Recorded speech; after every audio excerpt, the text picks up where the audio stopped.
The alien market was loud. The air was dusty and dry. Strange creatures shouted and pushed. Colorful banners waved in the wind. In the middle of the market was a metal stage. On that stage stood a small alien girl. She was thin, her body weak, her big eyes full of fear. She had no clothes, only a dirty cloth around her shoulders. People laughed when they saw her. "She's too small," one alien shouted. "She can't work. She can't even walk straight," said another. The auctioneer hit his hammer on the stand. "Let's begin," he said with a grin. "Starting price, 1 credit," he shouted. Laughter exploded in the crowd. 1 credit was nothing. Even trash cost more. The girl stood still. She didn't cry. She had no tears left. "She's a joke," one woman said. "Throw her away," yelled a tall reptile alien. "She should be free, not even worth a collar," said another. But the auctioneer didn't care. He only wanted a sale. "Anyone? 1 credit? Come on," he barked. Then something strange happened. A hand went up at the back of the crowd. It was not a claw, not a tentacle. It was a human hand. The crowd went silent. Everyone turned to see who it was. A tall human man stood there. His face was calm, his eyes serious. The auctioneer blinked. He wasn't sure. "Human, are you sure?" he asked. The man nodded once.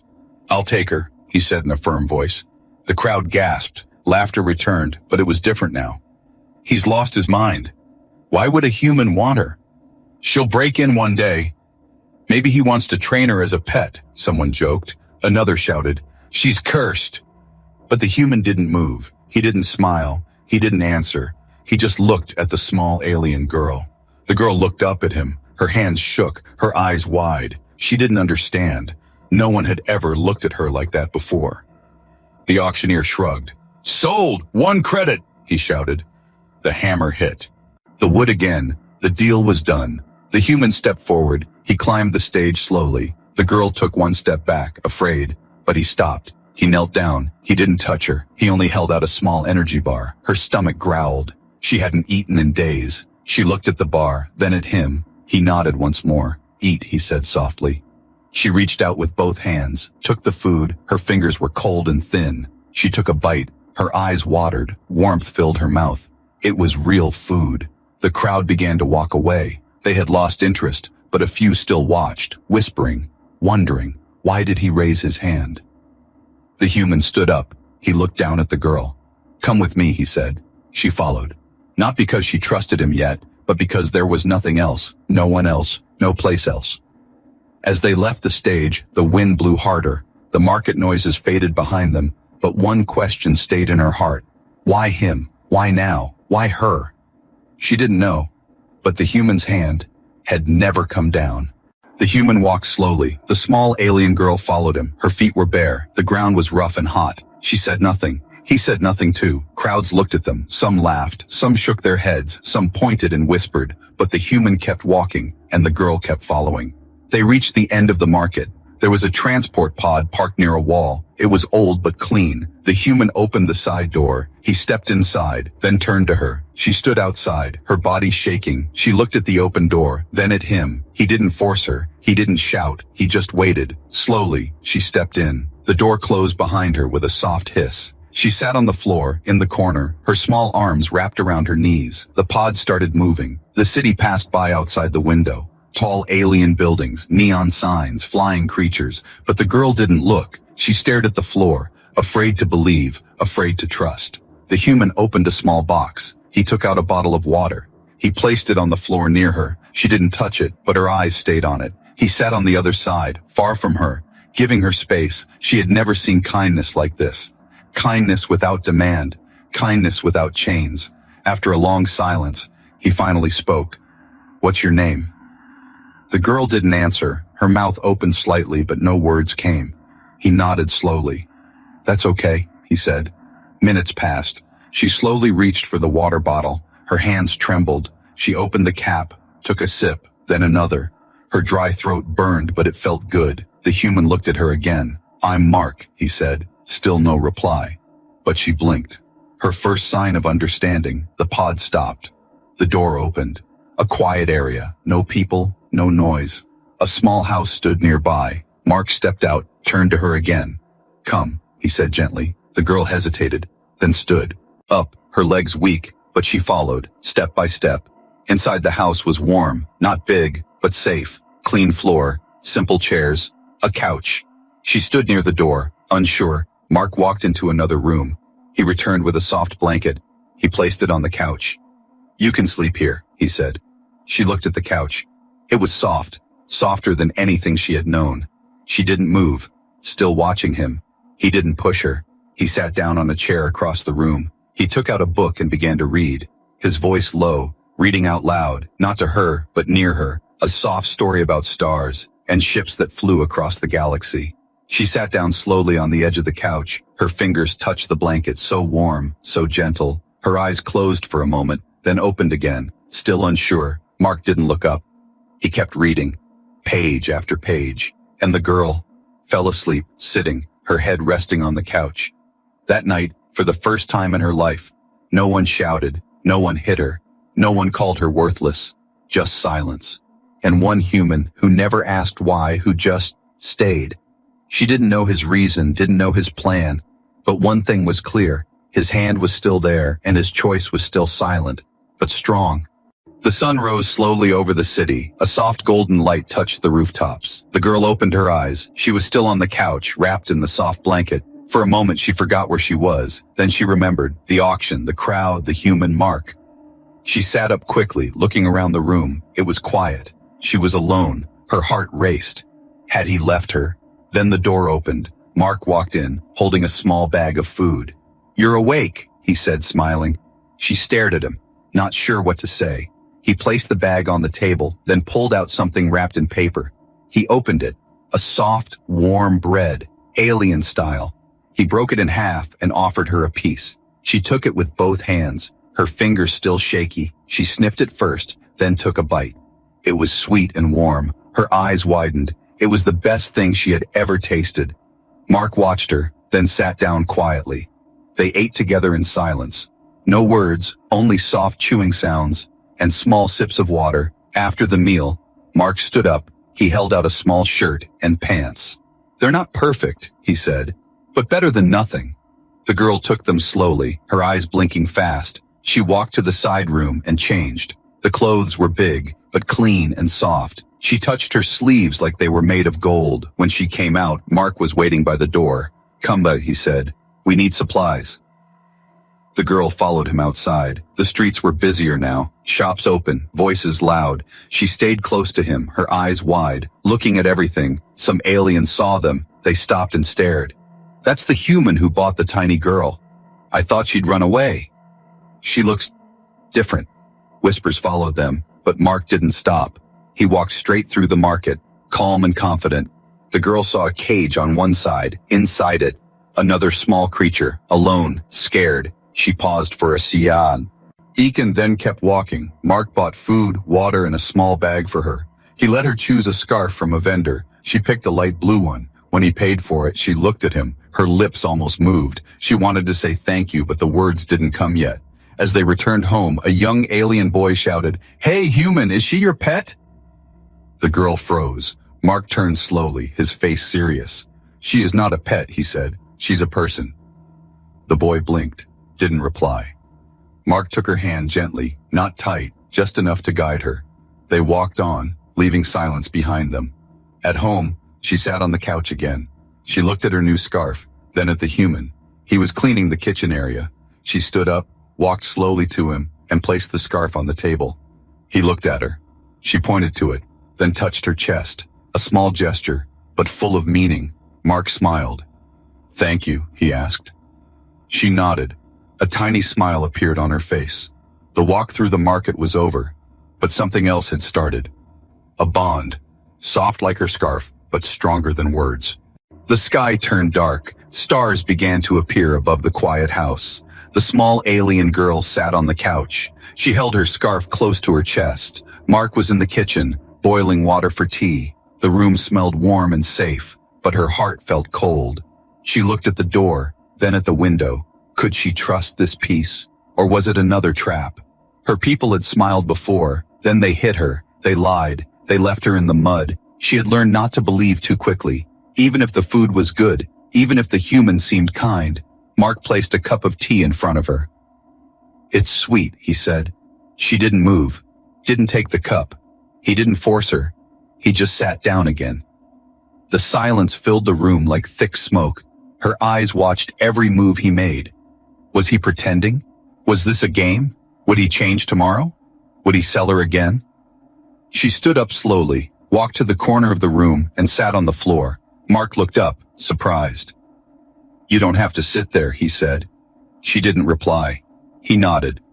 "I'll sleep early," he said. He turned off the lights, left a small lamp glowing in the corner, then went into the other room and closed the door gently. The girl sat alone, her scarf in her lap, the teacup still full. She stared at the walls, her fingers shaking, her thoughts racing. What if he was only waiting? What if this kindness had a price?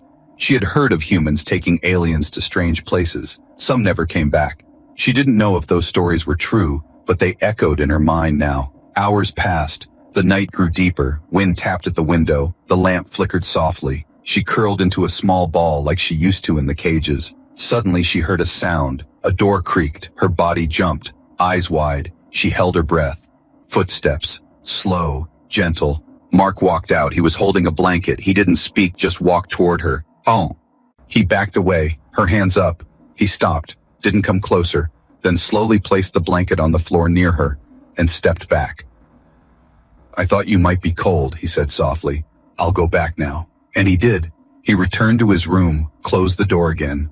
The girl stared at the blanket, her hands still shaking. Then she reached out and touched it. It was soft and smelled like the couch. She pulled it close and wrapped it around herself. It felt like safety. It felt like care. Her eyes filled with tears, but she didn't cry out loud. She just sat there, wrapped in something she didn't understand. Kindness. In her heart, a small spark lit up. Maybe, just maybe, this human was different. Maybe. His silence was not a trap, but something strong, something real. She closed her eyes, and for the first time in years, she fell asleep in peace, still afraid, but a little less than before. Morning light touched the walls, soft and golden. The house felt warm, quiet, safe. The small alien girl opened her eyes. She was still on the floor, wrapped in the soft blanket Mark gave her. For a second, she forgot where she was. Then she remembered, the human, the scarf, the tea she didn't drink. She sat up slowly, looked around. Everything was still there, still clean, still calm. Then she heard footsteps. She froze. Her fingers tightened on the blanket. Mark walked out of his room. He smiled when he saw her awake. "Good morning," he said. His voice soft, not loud, not angry. She didn't answer, but she didn't look away either. Mark went to the kitchen. He poured water into a pot, lit the stove. The smell of warm breakfast filled the room. He prepared something simple, bread, fruit, and tea. He placed a small plate on the table, then looked at her. "Would you like to sit here today?" he asked. The girl stood slowly. She walked with quiet steps, like she was afraid the floor might break. She sat on the chair across from him. Her eyes looked down, but her hands didn't shake as much. She picked up a piece of bread, broke it gently, then ate it, bite by bite. Mark didn't rush her. He just ate his own meal quietly. She tasted the fruit. It was soft and sweet. Her mouth felt strange. It had been so long since she ate something fresh. A drop of juice ran down her chin. She wiped it quickly. Mark chuckled softly. "Messy eater," he said, not to insult, but like a joke, a friendly one. The girl looked up at him, surprised. She didn't understand the joke fully, but she saw no meanness in his eyes. He smiled again, and something happened, a soft twitch in her face. Her lips moved, just a little, not a big grin, but a smile, a real one, Mark noticed. He didn't say anything. He just looked at her and smiled back. The room felt brighter, even though the sun was already shining. After breakfast, Mark handed her a small cloth. "To clean your hands," he said. She wiped them slowly, carefully, as if afraid to waste the cloth. He walked to the shelf and took out a book. He pointed to a word. "This is star," he said. She leaned forward, her eyes studying the letters. He showed her another. "This is sky." Then another. "Safe." Her eyes moved from the letters to his face. He waited, patient, kind. She opened her mouth slightly, tried to copy the sounds. Safe, she whispered. Mark's eyes widened. "You said it," he said. "You did great." Her heart beat fast. She had spoken. A word, a human word. He didn't laugh at her. He didn't mock. He just looked proud, like she had done something amazing. She touched her scarf again, then looked at the word safe once more. She nodded slowly. Maybe she was. Maybe here. With this human. She was safe. And that morning, for the first time in her life, the smallest alien girl smiled, not because someone forced her, not to please anyone, but because she felt it deep in her chest. A soft, warm feeling, growing like a tiny fire, hope. The days passed slowly, but they were good days. The small alien girl learned new words. She learned how to hold a spoon, how to say thank you, and how to smile without fear. Mark gave her tasks, easy ones at first, like folding blankets or watering the small plant near the window. She did each task with care, trying her best. Each time she did something right, Mark smiled. Sometimes he clapped softly and said, "Good job." Those words felt like magic. No one had ever said them to her before. But deep inside, she still had fear. What if it all ended suddenly? What if someone came to take her away again? One morning, Mark said they needed to go to the market. "We're low on supplies," he explained. She nodded slowly. She wasn't as scared as before, but the market still made her nervous. They walked side by side. Mark held a list in his hand. The girl held her blue scarf wrapped gently around her neck. She kept her head low, but her feet didn't shake as much now. They reached the same market, the same noisy place. Shouts and laughter filled the air. But this time, she wasn't alone. Mark was beside her, and that made all the difference. They bought food, clean water, soap and cloth. A few aliens watched them again. Some still whispered, some still laughed. But she didn't hide this time. She stood beside Mark, her back straight, her eyes calm. Then something happened. Loud voices, screams. A group of raiders rushed into the market. 3 tall aliens with masks and weapons. Everyone ran in fear. Shops closed quickly. Goods fell to the ground. The girl grabbed Mark's hand, tight, terrified. Mark pulled her behind a crate. "Stay down," he said. His voice was low but firm. He stepped out to face the raiders. The girl gasped. "No," she whispered. But he was already gone. Mark shouted, "Told them to leave." One of the raiders pointed a weapon at him. The girl what? Ched, frozen. Her heart beat faster than ever before. She had to run. That's what she always did. Hide, run, survive. That's what she had been taught. But this time, something inside her changed. Mark had protected her, fed her, taught her, treated her like a person. She couldn't leave him. Not now. Not like this. Her legs moved without thinking. She ran forward, stood in front of Mark, her arms wide. The raider laughed. "A tiny thing wants to fight?" Mark tried to pull her back, but she shouted, a sound loud and sharp. "Stop!" Everyone froze, even the raiders, even herself. She had spoken, strong, clear, with power. The lead raider paused, then snorted. "This one's not worth it." They turned away, vanished into the shadows. The market was silent. People peeked out from behind walls. Mark looked at her, eyes full of shock and pride. You stopped them," he said. She looked at her hands, still shaking, but she nodded. "I didn't run," she whispered. Mark knelt down, placed a hand on her shoulder. "No, you didn't," he said. "You stood strong." And at that moment, in the middle of the broken market, surrounded by silence, the smallest alien girl in the city became a warrior, not with fists, but with courage. Her test of strength had come, and she passed.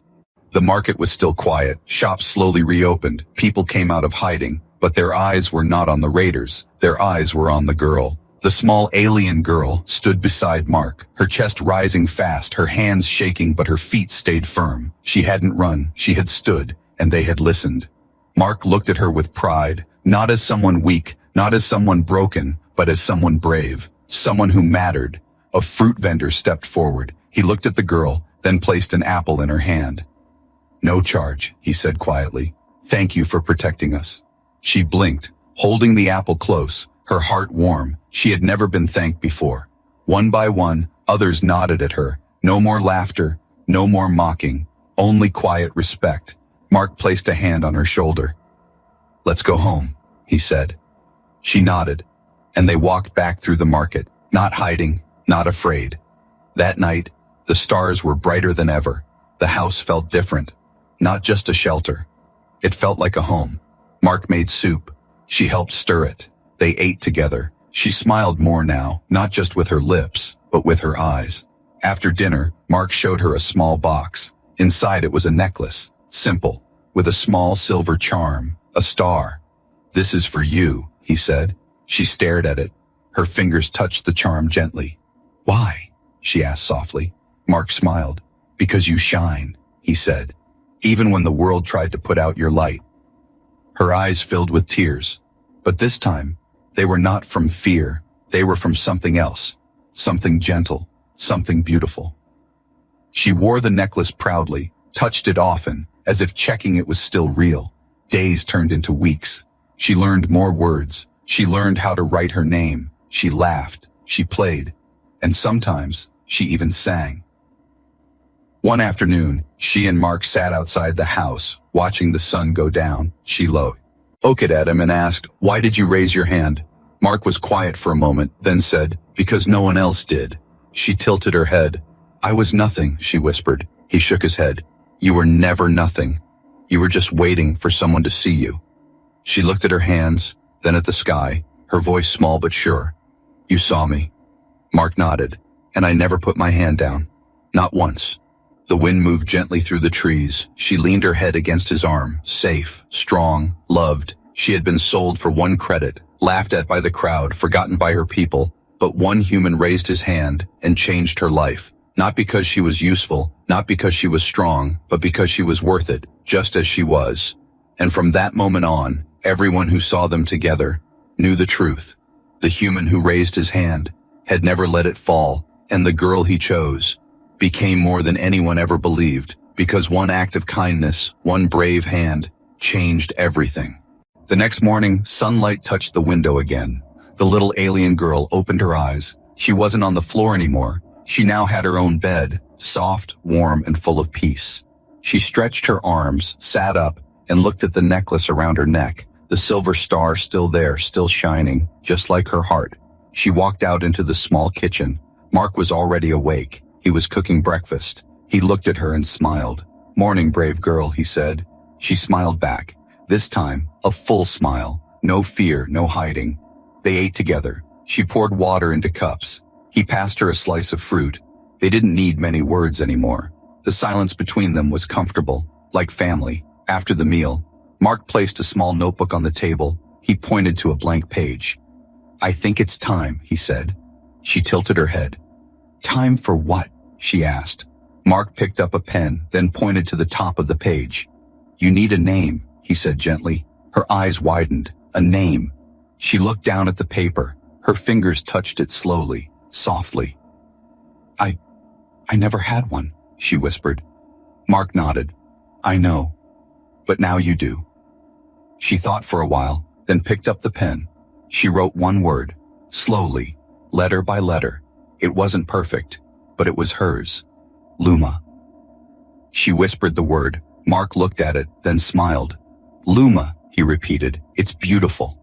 Her heart beat faster. It was real now. She wasn't just the small girl. She was Luma, a girl with a name, a girl with a home. Mark clapped his hands once. "Let's celebrate," he said. He stood up and walked to the corner. He pulled out something wrapped in cloth. Luma watched with wide eyes. He unwrapped it slowly. Inside was a small cake, simple but sweet, with tiny stars drawn in cream on top. Luma gasped. What is this?" Mark smiled. "Your birthday," he said. She blinked. "I don't have one." "You do." "Now," he replied. "Today is the day you chose your name. Today is your new beginning." He lit a small candle on top. "Make a wish," he whispered. Luma closed her eyes. She held her hands together and made a silent wish. Then she blew the candle. Mark clapped. She laughed. For the first time ever, a real, bright laugh. It filled the whole house. They shared the cake, one bite at a time, sweet, soft, warm, just like the feeling in her heart. Later that evening, Luma sat outside under the stars. She looked up at the sky. She wasn't alone anymore. She wasn't forgotten. She wasn't nothing. She was Luma, a girl with courage, a girl with hope, a girl who had been chosen by a human, and who chose to live. Mark stepped outside. He sat beside her. They watched the stars together, side by side. Luma touched the necklace around her neck, then whispered, "Thank you for raising your hand." Mark didn't reply with words. He just smiled, because she already knew the answer. The hand he raised that day never fell. And now, it held something more than a life. It held a name, a future, a family, and the galaxy would never forget the girl called Luma.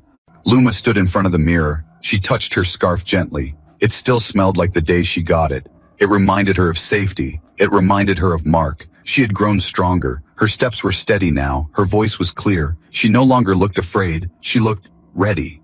Mark watched her from the door. He was proud. She had come so far, from a small, broken girl to someone full of light. Today was a special day. Luma was going back to the market, but not as a scared child. She was going as herself, as Luma. With a promise in her heart, she held a small bag in her hands. Inside it, extra food, clean clothes, and soft blankets. "Are you sure?" Mark asked. She nodded. "I have to," she said. "There are more, like me."